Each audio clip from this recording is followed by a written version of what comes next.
प्रगट्यो पूर्ण ज्ञान वीर दर्शन सुखकारी, समय सार अविकार विमल चैतन्य विहारी, अंतर बल से किया प्रबल रिपु मोह पराभव, अरे भवांतक करो अभय हर लो मेरा भव।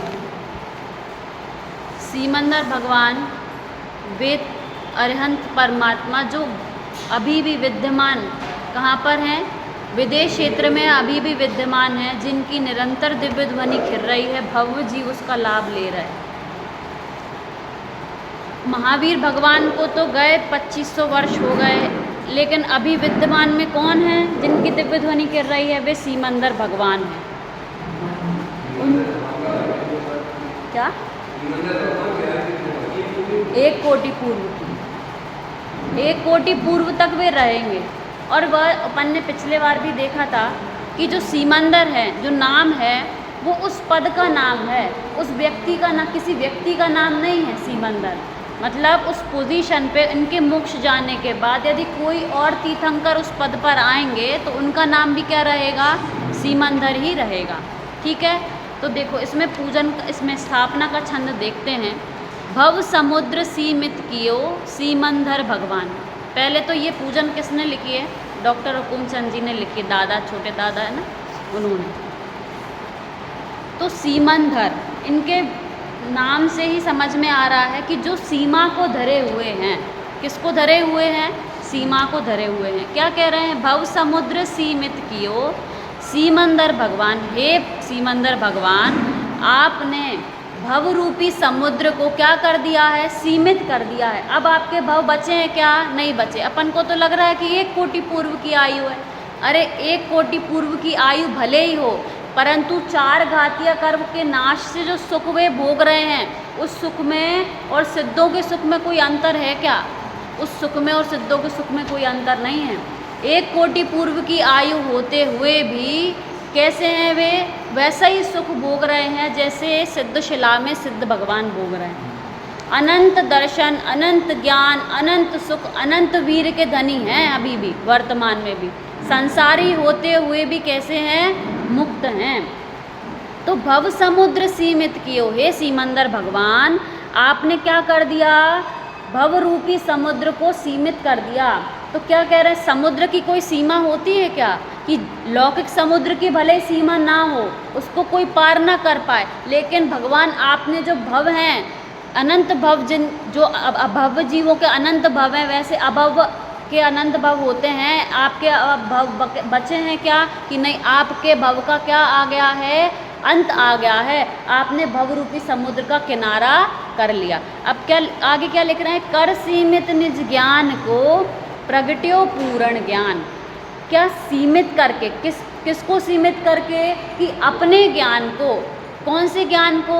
कि जो वर्तमान में प्रकट ज्ञान है, मति शुद्ध ज्ञान है, उस ज्ञान को क्या करके? सीमित करके प्रगट्यो पूर्ण ज्ञान। देखो अपन ने उस दिन भी उदाहरण देखा था कि कोई फर्श है, उस फर्श पे यदि आप बाल्टी भर भर के भी पानी डालोगे तो वो फर्श वैसा का वैसा रहेगा।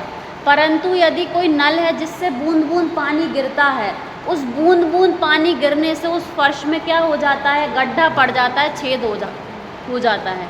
तो इससे क्या सिद्ध होता है? कि quantity doesn't matter. Quantity matter नहीं करती।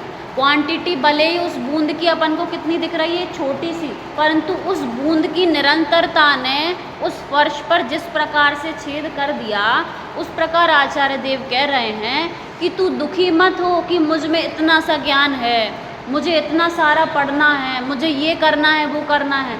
आचार्य देव कहते हैं दुखी होने की आवश्यकता नहीं है, परंतु क्या करने की आवश्यकता है? कि जो प्रगट ज्ञान है उसको सीमित करने की आवश्यकता है। जैसे अभी अपना ज्ञान किससे जानता है? ज्ञान से तो जानता है, परंतु अवलंबन किसका लेता है? इन इंद्रियों का लेता है। किसका अवलंबन लेता है? इंद्रियों का अवलंबन लेता है। उदाहरण के लिए इस कमरे में 5 खिड़कियां हैं। क्या हैं? बोलो, नींद आ रही है? इस कमरे में 5 खिड़कियां हैं। ठीक है, उजाला है इस कमरे में, आप चाहें तो इस कमरे का जान सकते हैं, आप चाहें तो इस सामने वाली खिड़की खोलेंगे तो थेरेपी सेंटर दिखेगा, इस तरफ की खिड़की खोलेंगे तो यहाँ दिखेगा। तो अपने ऊपर है कि अपन को अंदर रूम का देखना है कि बाहर का देखना है। उसी प्रकार यहाँ पर बता रहे हैं कि अपना जो ज्ञान है, अपना ज्ञान जानता तो जीव है, ज्ञान है, उपयोग है, परंतु ये जो इंद्रियां हैं ये क्या हैं, उसको जानने में सहायक हैं। जब जीव इन इंद्रियों के माध्यम से अपना उपयोग बाहर लगाता है तो इसके ज्ञान का विषय क्या होता है, बाहर की चीज़ें होती हैं। तो आचार्य देव कह रहे हैं कि यदि तुझे बाहर की चीज़ें नहीं देखना तो तेरे कमरे में उजाला है ना, अंदर का देख। तो आचार्य देव यहाँ पे बोल रहे हैं कि जो ज्ञान उपलब्ध है उस ज्ञान को सीमित करने की आवश्यकता है। जो पर को जानने के लिए जाता है, अनंत चीज़ों को जानने की जिसको इच्छा है, उसके ज्ञान में कुछ नहीं झलकता। और जिसने अपने आत्मा को देख लिया उसके ज्ञान में तीनों लोग कैसे झलक रहे हैं, प्रत्यक्ष झलक रहे हैं। तो आचार्य देव कह रहे हैं कि अपने ज्ञान को क्या करने की आवश्यकता है, सीमित करने की आवश्यकता है। ये जीव पर को जानने के लिए जा रहा है। हम कहते हैं कि हमको अभी भी अपनी आत्मा अनुभव क्यों नहीं हुआ। हम कह रहे हैं कि ये पेपर है, धूप में सालों से रखा, ये क्यों नहीं जल रहा। तो कहते हैं कि उस धूप के और उस पेपर के और सूर्य के बीच में क्या लगाने की आवश्यकता है, वो ग्लास लगाने की आवश्यकता है, जिस ग्लास से सूरज की किरण क्या हो जाएंगी, एकत्रित हो जाएंगी और 1-2 मिनट में वो पेपर क्या हो जाएगा, जल जाएगा। लेकिन यदि वो ग्लास ना लगाएं और वो पेपर धूप में कई सालों तक रखा रहा है, वो जलेगा क्या, नहीं जलेगा। तो इससे क्या सिद्ध होता है कि बहुत सारी चीज़ हो लेकिन फैली हो तो वो कार्यकारी नहीं है, परंतु थोड़ी सी भी चीज़ हो और वो कैसी हो, सीमित हो, एकाग्र हो, तो उससे काम हो सकता है। हमको बहुत सारी चीज़ें जानने की आवश्यकता है या जो लिमिटेड ज्ञान है उससे अपने आप को जानने की आवश्यकता है। अपना जो ज्ञान उपलब्ध है उसको सीमित करके हम अपने आप को जान सकते हैं। इस उपयोग को हम बाहर खिड़कियों से झांकते हैं तो हमको अंदर का दिखाई नहीं देता। उन खिड़कियों को बंद करके क्या करना है, अपने आप को जानना है।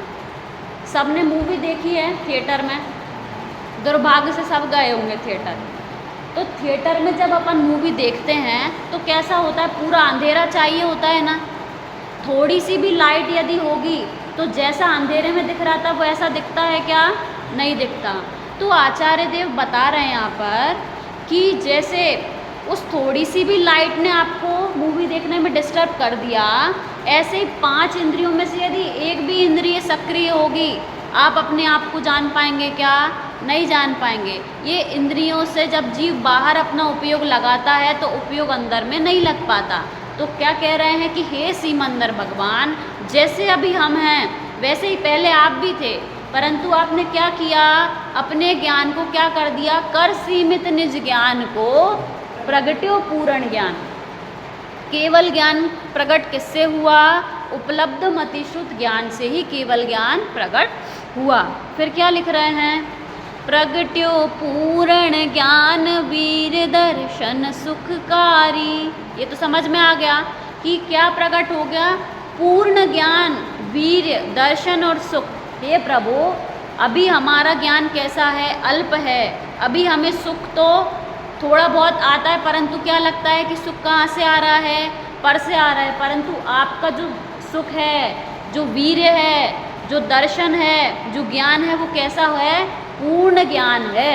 फिर क्या बोल रहे हैं, समय सार विकार विमल चैतन्य विहारी। और आप कैसे हैं, समय सार मतलब द्रव्य कर्म, भाव कर्म और 9 कर्म से शून्य भगवान आत्मा। समय सार मतलब क्या है, भगवान आत्मा। तो आप कैसे हैं, समय सार स्वरूपी हैं, अविकार हैं। अब आप में कोई विकार नहीं बचे, विमल हैं, मल से रहित हैं। और किसमें विहार करते हैं, किसमें विहार करते हैं, चैतन्य, अपने आत्मा में ही आप विहार करते हैं। फिर क्या बोल रहे हैं, अंतर बल से किया प्रबल रिपु मोह पराभव। अरे भवां तक करो अभय हर लो मेरा भव। हे प्रभु, आपने कौन से रिपु को, रिपु मतलब क्या होता है? शत्रु। रिपु मतलब शत्रु। तो आपने कौन से शत्रु का पराभव किया? कि मोह राग देश आदि शत्रुओं का, जो कैसे थे? प्रबल थे। संसार में जिनको महाशत्रु माना जाता है मोह राग देश, उन शत्रुओं को आपने किससे जीत लिया? अंतर बल से जीत लिया। बाहर के बल की ज़रूरत नहीं है इनको जीतने के लिए, किसी अन्य की ज़रूरत नहीं है मोह राग देश को जीतने के लिए। किसकी ज़रूरत है? अपने अंतर बल की ज़रूरत है। उन अपने अंतर बल से मोह राग देश आदि को जीता जा सकता है। और भव जीव क्या भावना भा रहे हैं कि अरे भवान तक, हे प्रभु, आपने तो अपने भवों का क्या कर लिया?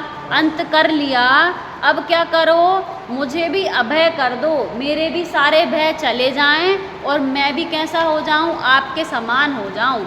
तो सीमंदर भगवान के आगे आकर क्या भावना बानी कि हम तो भाई आते हैं और बाहर के ही विचार आते हैं। भगवान को देख के भी दुकान याद आती है, घर की बातें याद आती हैं। अरे नहीं, आचार्य देव कहते हैं कि महापुण्य के उदय से जीव तुम बाहर के विकल्पों को छोड़ के मंदिर जी में आए हो, तो क्या विचार करना? कि ये विचार करना कि हे सीमंदर भगवान, आपने अपने भव का अंत कर लिया और मुझे अब इस संसार में नहीं रुचता।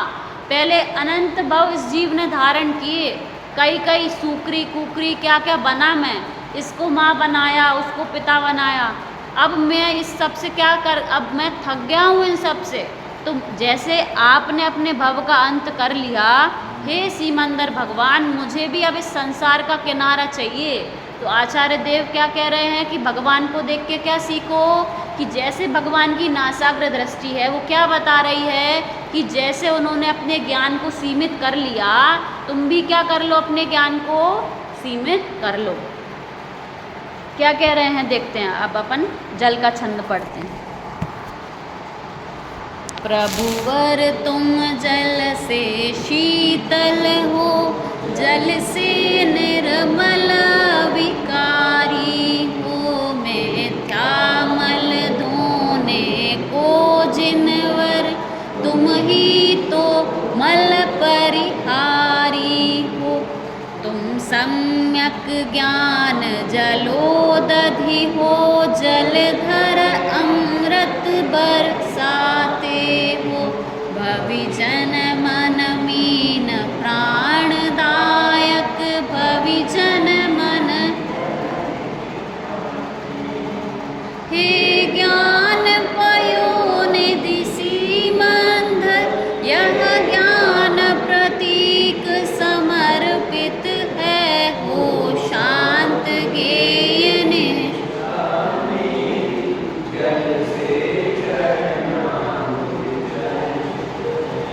क्या कह रहे हैं यहाँ पर कि जिस प्रकार जल है, जल का स्वभाव क्या होता है?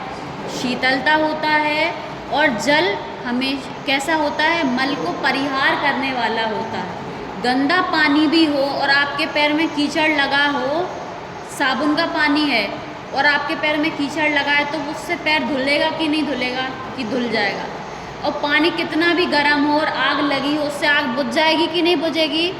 बुझ जाएगी। तो जल का स्वभाव कैसा है? शीतलता है और मल का परिहार करना जल का स्वभाव है। तो क्या कह रहे हैं कि प्रभु और तुम जल से शीतल हो, से मतलब जल के समान।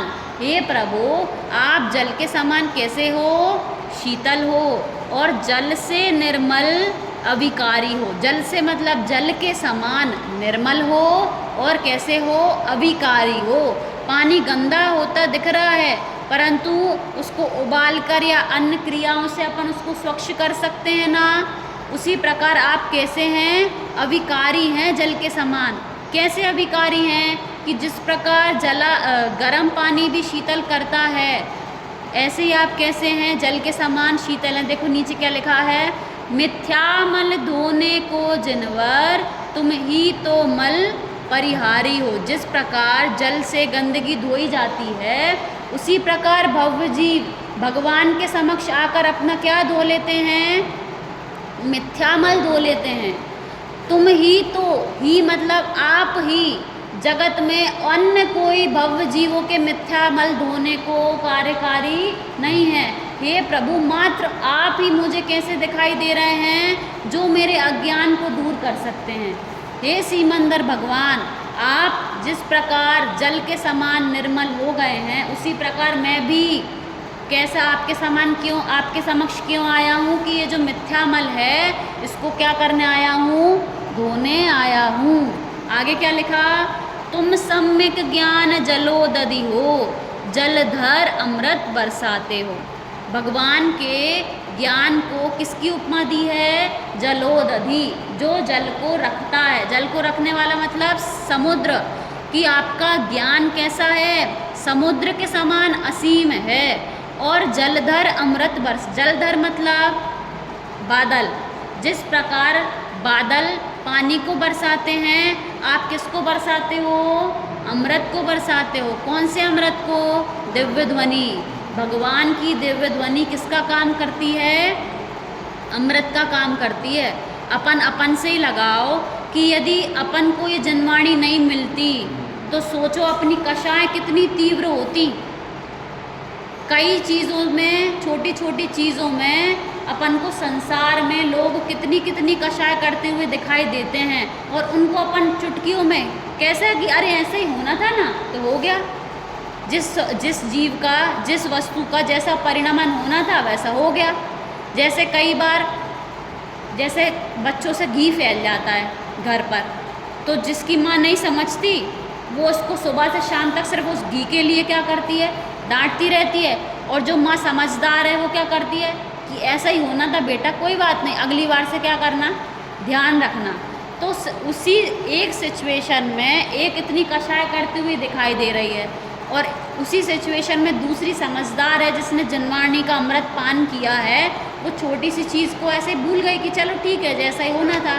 तो ऐसे ही अपन को इस जनवाणी ने क्या दिया है? अमृत दिया है। अपन सोचो कि दुनिया में कितने जीव कहाँ कहाँ जाने की सोच रहे हैं कि थोड़ी सी ज़िंदगी बाकी है, फिर भी ये करना है, यहाँ घर बनाना है, वहाँ करना है, वहाँ करना है। परंतु अपने जो अपन देखें अपनी इच्छाएं कैसी हो गई हैं? सीमित हो गई हैं। क्यों? क्योंकि हमने जनवाणी से सीखा है ना कि इस जीव ने अनंत भवों में अनंत अनंत चीज़ों को भोगा है, परंतु सुख नहीं मिला ना वहाँ पर। तो अब हमको कहाँ अच्छा लगता है? अपन को कोई बोले कि चलो अब आपको घुमाने ले जाते हैं कहीं पे, तो अपन क्या कहते हैं? अरे हमें कहीं और घूमना, हमें तो मंदिर ले चलो, शिविरों में ले चलो, पंच कल्याणकों में ले चलो। ये बहुत बड़ी उपलब्धि है कि अपन को वहाँ रुचने लगा। ये अमृतपान अपन को किसने कराया है? कि जनवाणी ने कराया है। तो क्या कह रहे हैं कि हे सीमंदर भगवान, आप कैसे हो? जिस प्रकार बादल बारिश करते हैं पानी की, आप किसकी बारिश करते हैं? अमृत की बारिश करते हैं। 2 मिनट और, अपन 2 लाइन का और करते हैं फिर खत्म करेंगे। क्या बोल रहे हैं? भगवान को ज्ञान की उपमा किसकी दी है? जलोदधि की। और आप क्या बादल की तरह क्या बरसाते हैं? अमृत बरसाते हैं। और क्या लिखा? भविजन मन मीन प्राणदायक, भविजन मन जलज खिलाते हो। बच्चों को पोयम पढ़ाते हैं, मछली जल की है रानी, जीवन उसका है पानी, हाथ लगाओ डर जाएगी, बाहर निकालो मर जाएगी। जिस प्रकार मछली पानी में जीवित रहती है और पानी से निकालने पर तड़पती है, हे प्रभु आपके अमृत का पान करके जब आपका संयोग नहीं मिलता तब तक मैं उस मछली की तरह क्या करता हूँ? तड़पता हूँ। भव्य जीवों को जिस प्रकार मछली पानी में आराम से तैरती है, अच्छा लगता है उसको पानी में, और पानी से निकाल के तड़फन होती है, भव्य जीवों के मन को किससे प्राण मिलते हैं? कि आपसे। जिस प्रकार समुद्र पानी में मछली रहती है, उसी प्रकार भव्य जीव को कहाँ अच्छा लगता है? भव्य जीवों के मन को कि आपके समक्ष अच्छा लगता है। और क्या बोल रहे हैं? भविजन मन जलज खिलाते हो। जलज मतलब क्या होता है? कमल। जल और ज मतलब जो जन्म ले, किस में जन्म ले? जल में जन्म ले, उसको जलज कहते हैं। तो जिस प्रकार कमल, आपने देखा और सुना होगा कि जिस प्रकार सूरज की किरण पड़ते ही कमल क्या होता है? खिल जाता है और सूरज जाने के बाद मुरझा जाता है। परंतु मुरझाया हुआ कमल भी पानी में जिंदा रहता है कि मर जाता है? जिंदा रहता है। उसी प्रकार जिस प्रकार पानी से निकालने के बाद कमल निष्प्राण हो जाता है, भव्य जीव कैसे हैं कि भगवान के समक्ष जैसे सूर्य के समक्ष कमल खिल जाता है, भव्य जीव भगवान के आगे क्या हो जाते हैं? खिल जाते हैं। तो इससे अपन आकलन कर सकते हैं कि हम भव्य हैं कि अभव्य हैं, कि भगवान के समक्ष आके हमारा मन खिल जाता है या घर द्वार याद आते हैं। घर पर भी रहकर हमको मंदिर याद आता है यदि, तो हम कैसे हैं? भव्य हैं। तो भव्य जीव कैसे हैं कि जिनका मन रूपी कमल भगवान के आगे आके बिल्कुल ऐसा खिल जाता है जैसे कमल खिल जाता है। ठीक है, तो भगवान का जो ज्ञान है वह कैसा है? केवल ज्ञान है। और वह केवल ज्ञान भगवान ने कैसे प्रकट किया है? अपने ज्ञान को सीमित करके, और हम भी अपने ज्ञान को सीमित करके वैसा केवल ज्ञान प्रकट करें। इसी मंगल भावना से